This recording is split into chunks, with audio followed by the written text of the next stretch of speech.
नमस्कार, the federal देश में आपका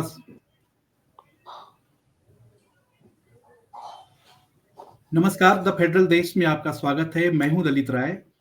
आज हम उस शख्स की बात करेंगे या यूं कहें कि उस गुनहगार की बात करेंगे जिसको भारत को पिछले 16 साल से इंतजार था।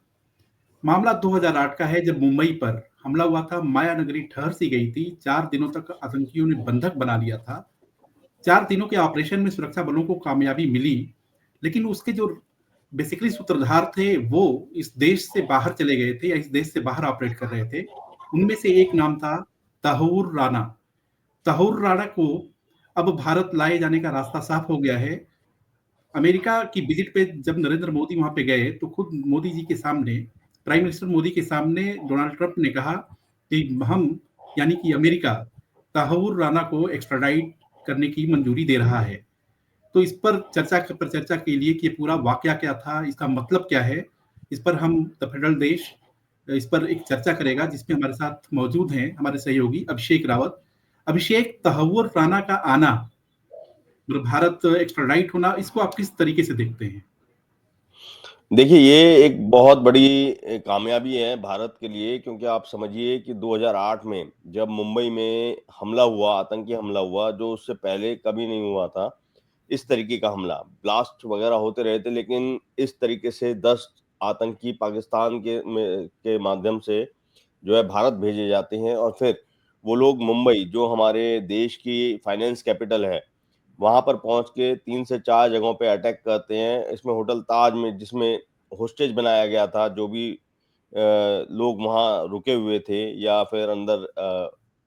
आए हुए थे होटल के अंदर, तो वहाँ पर सोचिए 4 दिन तक लोगों को बंधक बनाना और 160 से ज़्यादा लोगों की मृत्यु हुई थी इसमें, जिसमें कुछ पुलिसकर्मी भी थे, कुछ फॉरेनर्स थे और हमारे इंडियंस भी थे। और इसके अलावा आप ये सोचिए कि वो पहला ऐसा हमला था जिसमें जब जो लाइव इसकी ब्रॉडकास्टिंग हो रही थी न्यूज़ चैनल के माध्यम से, तो आतंकी वहाँ पाकिस्तान पाकिस्तान में में बैठकर सब कुछ देख रहे थे और वहाँ से इंस्ट्रक्शंस दे रहे थे आतंकियों को।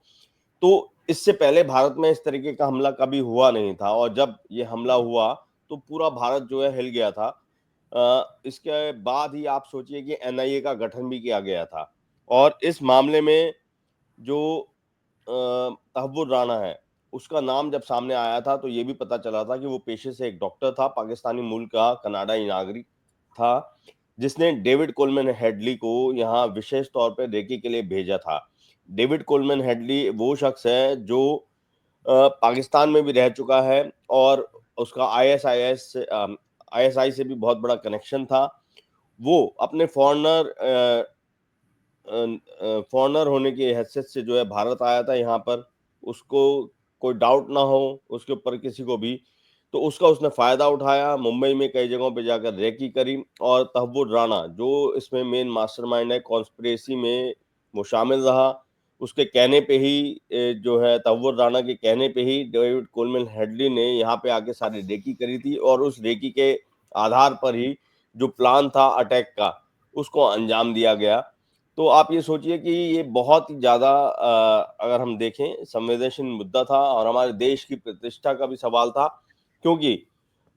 2008 के बाद ही हमारे देश के अंदर कानून भी अलग बनाए गए। एक नई एजेंसी बनाई गई जो सिर्फ टेरर एंगल पे जांच के लिए जो है गठित की गई थी, एनआईए। और उसमें आप सोचिए वो ऑपरेशन कितना बड़ा होगा जिसमें एनएसजी कमांडोज को शामिल किया गया था। वो हेलीकॉप्टर के माध्यम से होटल ताज में भी आए थे। आज भी हमें वो दृश्य याद है, जबकि 16 साल से ज़्यादा का समय हो चुका है। और तहव्वुर राणा को आप सोचिए कि 2009 में अमेरिका में अरेस्ट किया गया था। ये भारत की दलीलों का ही नतीजा है, जब अमेरिका ने भी जो है उसको वहाँ पे अरेस्ट किया और वहाँ पर शिकागो में भी उसको सज़ा सुनाई जा चुकी है और उसी सज़ा का फ़ायदा उठाना चाहा था तहव्वुर राणा ने, क्योंकि जब एक्स्ट्राडिशन की बात आई थी और भारत सरकार की तरफ से उसको प्रत्यर्पण करने के लिए अमेरिका में जब मामला उठाया गया, तो उसने सुप्रीम कोर्ट में अमेरिका में अपनी याचिका दायर करी कि मुझे जिस मामले में सजा दी गई है, भारत भी वही मामला चलाना चाहता है। अब यहाँ पे आप ये सोचिए कि कूटनीति इसमें क्यों मानी जा रही है कि कूटनीति की भी जो है इसमें विजय हुई है। अच्छा भारतीय अभिषेक, कूटनीति इसी पे सवाल में एक मेरा और है कि इसको मोदी सरकार के लिए कितनी बड़ी कामयाबी के तौर पे देखा जाए, क्योंकि बहुत सारे लोग ऐसा भी कह रहे हैं कि अगर मोदी जी के सामने, मतलब प्राइम मिनिस्टर ऑफ इंडिया के सामने ट्रंप ने ये बात कही तो कोई बड़ी बात नहीं थी, क्योंकि सुप्रीम कोर्ट की तरफ से मंजूरी तो मिल ही गई थी, अमेरिकन सुप्रीम कोर्ट की तरफ से। तो ये देर सवेर तो ये चीज होनी ही थी, उनको मतलब एक्स्ट्राडाइट करने के लिए वो भेज ही देते। लेकिन ये जो मौका है, जो 13 फरवरी, जिस दिन जो है बहुत डील पे भी समझौता हुआ है, तमाम सारी बातें हुई हैं, और उसको इसमें मतलब इस पे भी एक ग्रीन सिग्नल मिल गया। तो ये मोदी सरकार की कामयाबी है, या ट्रंप ने जैसे होता है कि एक लॉलीपॉप टाइप का दे दिया कि देखो जी टेररिज्म को लेकर के हमारा नजरिया एकदम साफ है और आप भी टेररिज्म के विक्टिमाइज्ड हैं, और उससे जो भी गुनाहगार हैं उनको हम आपको सुपुर्द कर रहे हैं। तो ये किसकी कामयाबी है? ये मतलब मोदी की कामयाबी है, या भारत सरकार की कामयाबी है जो पिछले 16 साल से लगी रही, या डोनाल्ड ट्रंप ने केवल एक मैसेजिंग की है कि ठीक है, टेररिज्म को लेकर के हमारे जो संबंध हैं उसको, उसके खिलाफ लड़ाई में और हम पुख्ता तौर पे आगे बढ़ेंगे। देखिए, इसमें जो मैं बात कहना चाह रहा था, आपका सवाल उसी से जुड़ा हुआ है। ये भारत सरकार की सफलता इसलिए है क्योंकि जो मैंने ज़िक्र करा कि शिकागो में जब सज़ा सुनाई गई तब्बुर राना को, तो उसने अमेरिकी अदालतों में यही प्ली दी और सुप्रीम कोर्ट में भी यही प्ली दी अमेरिका के, कि भई जिस मामले में शिकागो कोर्ट ने उसको सज़ा सुनाई है, भारत भी उसी मामले में जो है अपने देश में ये मुकदमा मेरे ऊपर चलाना चाहता है, तो इसलिए मेरा एक्स्ट्राडिशन ना किया जाए। अब अगर यहाँ पे हम भारतीय कूटनीति की बात करें, अगर भारत सरकार की तरफ से पैरवी मजबूत नहीं होती और साथ ही साथ भारतीय कूटनीति की बात करें, तो भारत और अमेरिका में जो आज के रिश्ते हैं या जो उनके बीच में कोऑर्डिनेशन है, अगर वो नहीं होता तो ज़ाहिर तौर पे ये ज़रूरी नहीं है कि वहाँ की जो सरकार है, क्योंकि जो अमेरिका की सुप्रीम कोर्ट है, वहाँ पे जो अमेरिका का एडमिनिस्ट्रेशन है, उसने एक तरीके से तहव्वुर राणा के खिलाफ जो है केस लड़ा, और जो भारत की तरफ से जो एक पक्ष है, हम कह सकते हैं इनडायरेक्ट तौर पर अमेरिका प्रशासन के द्वारा सुप्रीम कोर्ट में ये बात रखी गई कि नहीं, जो मामला भारत में चलना है, वो मामला अभी तक अमेरिकी कोर्ट में उठाया ही नहीं गया है, वो मामला अभी तक अमेरिकी कोर्ट में चला ही नहीं है। जिसके बाद सुप्रीम कोर्ट ने इस बात को मंजूर किया कि हाँ ठीक है, भारत के जब ले जाया जाएगा इसको, तो वहाँ पे एक फ्रेश केस होगा, एक नया ही केस होगा, जिसमें भारत की जमीन पे जो है गुनाह हुआ है, और उस गुनाह में जो एक कॉन्स्पिरेटर है, जो साजिश करता है, वो तहव्वुर राणा है। तो इसलिए भारत के पास पूरा अधिकार है कि अपने गुनहगार को किस तरीके से उस पे मुकदमा दायर करना है, क्या मामला चलाना है और फिर क्या सजा होनी चाहिए, तो इसका निर्णय भारत की अदालत ही करेगी। तो ये मैं मानता हूँ कि हमारे इन्वेस्टिगेटिव एजेंसीज, भारत सरकार और भारत की जो कूटनीति है, ये इन तीनों ही मामलों में भारत को बहुत बड़ी सफलता है। और रही बात लॉलीपॉप की है वो, तो ये तो अभी हमारे को देखना होगा कि अमेरिका में जो प्रधानमंत्री मोदी की विजिट रही है और जो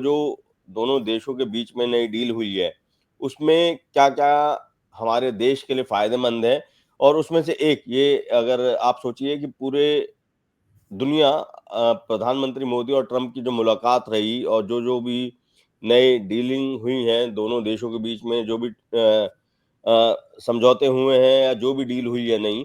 उनको लेकर जब ट्रंप संबोधित कर रहे थे, उसी संबोधन में वो खुद, क्योंकि अगर ये कोर्ट का ही मामला होता तो ज़रूरी नहीं है कि ट्रंप को भी ये बात बोलनी चाहिए, क्योंकि जब सुप्रीम कोर्ट ने फैसला दे दिया है, तो ये एडमिनिस्ट्रेटिव तरीके से भी हो सकता था। लेकिन एक देश का राष्ट्रपति, वो भी अमेरिका जैसे देश का राष्ट्रपति, अगर भारत के प्रधानमंत्री की विजिट के दौरान जो दोनों देशों के बीच में डीलिंग्स हुई हैं, उनकी चर्चा के बीच में तहव्वुर राणा का ज़िक्र कर रहा है, तो वो अपने आप में इतनी इम्पोर्टेंस यानी कि इस मामले को भी दे रहा है। और इसके पीछे आप ये भी सोचिए कि भारत को सिर्फ़ इसमें तहव्वुर राणा ही नहीं, अभी पाकिस्तान को और घेरना भी बाकी है। तहव्वुर राणा के आईएसआई से बहुत ज़्यादा कनेक्शन बताए जाते हैं। इसके अलावा अच्छा, इस इसी मुंबई पे मेरा हमले एक में सवाल है, इसी पे एक सवाल है कि जैसे आपने कहा अभी कि एक मैसेजिंग भी है, कि वो तो सुप्रीम कोर्ट ने वहाँ पे फैसला कर दिया था कि भई इसको एक्स्ट्राडाइट कराना है और अमेरिका भेजे। तो एक ये मैसेजिंग हो गई, वर्ल्ड को भी एक संदेश दिया जो है कि टेररिज्म के मसले पर अमेरिका किसी भी तरीके से कोई समझौता करने वाला नहीं है। लेकिन इससे इतर एक बात बताइए कि ये बात है कि लश्कर-ए-तैयबा पूरे ऑपरेशन को अंजाम दिया, और ये हेडली और तहूर राना जो है ये उसके सूत्रधार थे। तो आईएसआई का भी इसमें एक एंगल आया। तो बेसिकली आईएसआई ने, ठीक है, लश्कर तैयबा तो बेस्ड है पाकिस्तान में, वहां से सारे जकीर रहमान लखवी हो गया, चाहे हाफिज सईद हो गया, ये सारे। लेकिन ये कि उसमें तहव्वुर राना को सेलेक्ट करने का क्या मतलब मंशा क्या रही होगी, को हेडली को सेलेक्ट करने का क्या मंशा रहा होगा जो है, तो इसके बारे में कुछ रोशनी डालेंगे? देखिए, तहव्वुर राणा की अगर हम बात करें तो वो पेशे से डॉक्टर रहा है और मैं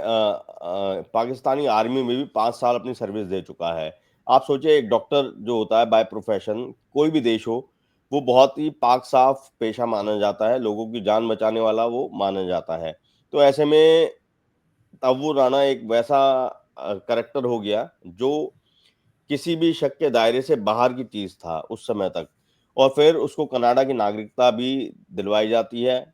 और उसके बाद वो एक डेविड कोलमैन हेडली को इस षड्यंत्र में शामिल करता है, उसको भारत भेजता है।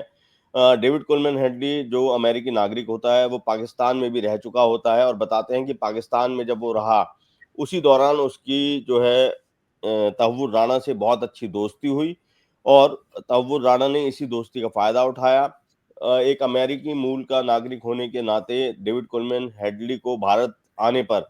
शक की निगाहों से नहीं देखा जाता है।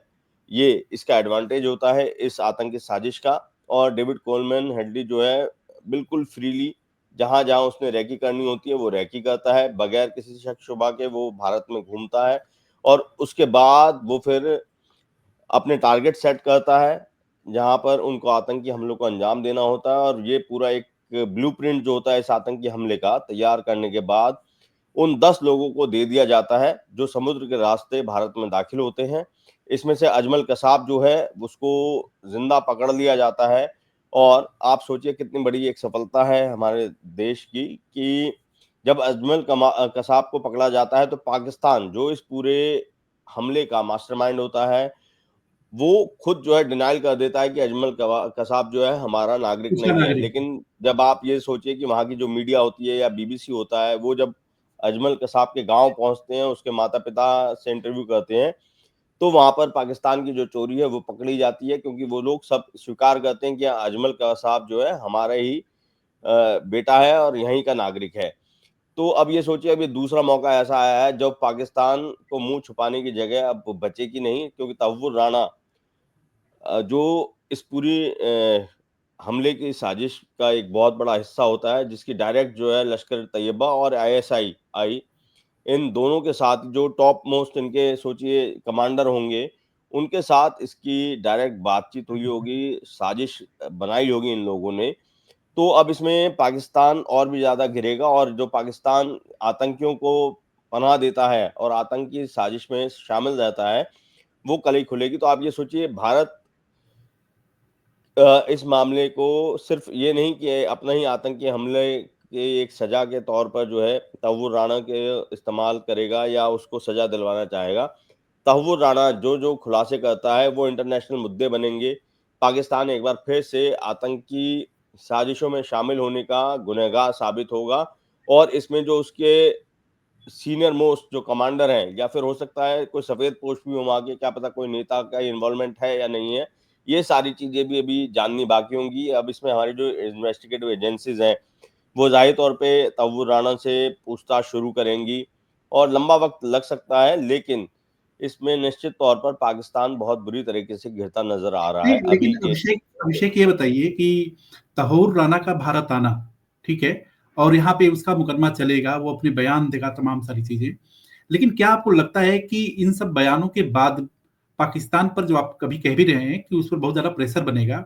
तो ऐसी सूरत में जबकि अब वो ये भारत की धरती पर और मुकदमा चलाया जाएगा, तमाम सारी बातें आएंगी, तो पाकिस्तान पर ये क्या पाकिस्तान जकीउर रहमान लखवी को, चाहे हाफिज सईद को इंडिया को डिपोर्ट करेगा, मतलब एक्स्ट्राडाइट करेगा? क्योंकि इन दोनों के खिलाफ तो भारत सरकार की तरफ से न जाने कितने पन्नों का डोजियर दिया जा चुका है और तथ्यों के साथ ये बताया गया है कि ये लोग पूरी तरीके से मुंबई हमलों के लिए जिम्मेदार हैं और आपकी जमीन पर हैं और भारत के लिए खतरा बने हुए हैं। तो इनको आप जो है भेजिए, भारत भेजिए। और दूसरी चीज ये है कि पाकिस्तान जब खुद ही कहता है कि वो खुद विक्टिमाइज है, अपने आप को ही आतंकवाद का पीड़ित बताता है, तो फिर उसको क्या प्रॉब्लम है कि वो जकीउर रहमान लखवी को, चाहे हाफिज सईद को या मसूद अजहर को, इन जैसे आतंकियों को वो भारत नहीं भेजना चाहता। आखिर उसमें उसको क्या प्रॉब्लम है? देखिए, इसमें अगर आप जैसे कहते हैं कि लखवी की बात हो गई या और जो अन्य आतंकी हैं, जो पाकिस्तान की ज़मीन पर बैठ के और भारत के खिलाफ साजिश रचते हैं, भारत के खिलाफ जो है आतंकी मुहिम को छेड़ते हैं, वो तो पहले भी पर्दाफ़ाश हो चुका है कई मामलों पे। और आप सोचिए जो अमेरिका में 9/11 हुआ था और जो अमेरिका ने पाकिस्तान की ज़मीन पर ही जो है ओसामा बिन लादेन को मारा था एबटाबाद में। तो पाकिस्तान की कलई तो पहले ही खुल चुकी है कि वो जो है आतंकियों का पनाहगार है। तो इसमें तो कोई दो राय नहीं है। और खुद आप सोचिए कि पाकिस्तान और अमेरिका के बीच में जहाँ पहले जो रिश्ते होते थे, भारत से ज़्यादा प्राथमिकता अमेरिका पाकिस्तान को एक समय में देता था। लेकिन आज की बात करेंगे आप, तो सोचिए आज का समय बदल चुका है, या पिछले कुछ सालों में भारत और अमेरिका के जो रिश्ते हैं, वो पाकिस्तान से बहुत ज़्यादा बेहतर हैं। पाकिस्तान खुद को अलग-थलग पाता है और यही वजह भी है कि अब पाकिस्तान कभी चाइना की तरफ जाता दिखता है या कभी कहीं और। तो पाकिस्तान को खुद बुरी तरह घिरा हुआ है और अब इस राणा के आने के बाद से पाकिस्तान एक बार फिर से गिरेगा और वक़्त का कुछ पता नहीं होता है कि किस दबाव के चलते, क्योंकि आर्थिक तौर पर भी आप देखेंगे पाकिस्तान में बहुत ज़्यादा कठिनाइयाँ इस समय वहाँ की जनता को भी झेलनी पड़ रही है। पाकिस्तान की जो सरकार है वो जनता के दबाव में भी और इंटरनेशनल दबाव में भी है ये, क्योंकि अभी भी उसके ऊपर आतंकियों के साथ मिलकर कई अलग देशों में भी जो है आतंकी हमले, जैसे अभी ताज़ा मामला अफ़गानिस्तान पे ही देख लीजिए। अफ़गानिस्तान और पाकिस्तान के बीच में भी जो है अच्छे रिलेशन नहीं चल रहे हैं इन्हीं आतंकी हमलों की वजह से। तो पाकिस्तान तो फिर से घिरेगा ही निश्चित तौर पे, क्योंकि तहव्वुर राणा भी इस बात को और पुख्ता ही करेगा कि हाँ, पाकिस्तान का रोल ही था और पाकिस्तान के कहने पे ही उस हमले को अंजाम दिया गया था। देखना ये है कि पाकिस्तान के कितने टॉप मोस्ट नाम जो है इस पूरी साजिश में निकल कर आते हैं, वो सबसे महत्वपूर्ण होगा। और एक बार फिर से भारत को ये मौका मिलेगा कि पाकिस्तान की जो दोगला चेहरा है, वो दुनिया के सामने फिर से सामने लेके आएगा भारत निश्चित तौर पे। और जो भी आतंकी हमला है, इसके पीछे की साजिश जो है, एक बार फिर से इसके बारे में और डिटेल में एक मौका मिलेगा भारत को पूरी दुनिया के सामने रखने के लिए। तो कहीं न कहीं पाकिस्तान के ऊपर देखिए, पाकिस्तान को अभी हम अगर देखेंगे तो वो तो हमेशा से झूठ बोलता आया है। तो उसकी बात का वज़न पहले के मुकाबले अब बहुत ज़्यादा कम हो चुका है। अब भी वो अगर भेजे या ना भेजे लखवी को या और जो आतंकी हैं उनको भारत, वो एक अलग बात होती है। लेकिन खुद कटघरे में खड़ा होना, ये सबसे बड़ी बात होती है कि आपके ऊपर विश्वास करने वाला कोई भी नहीं है और आप हर किसी की नज़र में शक की निगाह से ही देखे जा रहे हैं। तो इंटरनेशनली तो पाकिस्तान और भी ज़्यादा डिस्करेज होने वाला है।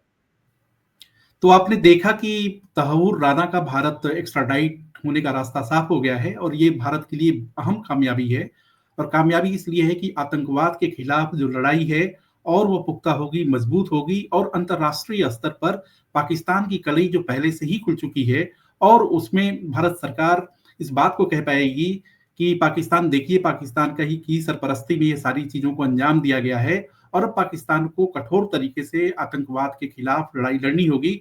आप सारी खबरों को, इन सारी खबरों को, हमारे वीडियोज़ को द फेडरल देश पे आप देख सकते हैं और आप पढ़ भी सकते हैं। उसके लिए आप लॉगिन भी कर सकते हैं देश.federal.com, जिस पर आपको ताज़ा तरीन खबरें विश्लेषण के साथ मिलती रहेगी। आगे हम किसी और मुद्दे पर चर्चा करेंगे। देखते रहिए द फेडरल देश। Thank you.